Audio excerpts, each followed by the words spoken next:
Black-footed ferrets are carnivorous mammals that live in North America, mostly in the U.S.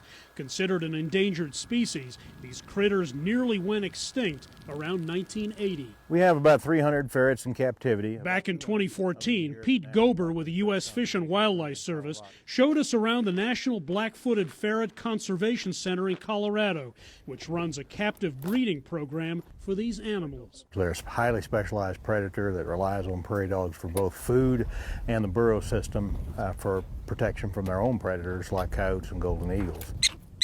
When prairie dog populations were decimated by poisoning, farming operations, and sylvatic plague, black-footed ferret numbers also plummeted, prompting aggressive recovery efforts. Now there's a new worry for folks like Gober: COVID-19. Definition of history is one damn thing after another. COVID seems to be that, you know. Outbreaks of the disease in minks raised for their fur in the U.S. and Europe set off alarm bells last year. They're all in the weasel family, and since mink were susceptible to COVID-19, we were concerned that black-footed ferrets would be too.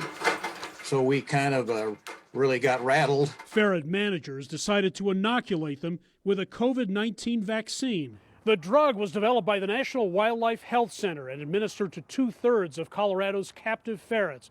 The vaccine has shown some efficacy. No ferrets have contracted COVID-19 so far. I think it's wonderful that we were able to, as a scientific community, rapidly deploy vaccines for this species. Veterinary microbiologist Anna Faegre says the fact that black-footed ferrets have been prone to previous coronavirus infections meant we should keep an eye on ferrets, and that ferrets were a species that was susceptible to SARS, and so it might become an issue for those animals. In mink populations, this virus is believed to have spread from human handlers, mutated, and then passed back to humans.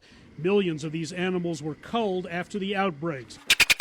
The Colorado Center moved its ferrets into smaller groups and staggered work shifts to minimize the threat here. We're playing the statistical probabilities on trying to limit any transmission that might be there. Black-footed ferrets have developed a certain following. I just think he's so cute.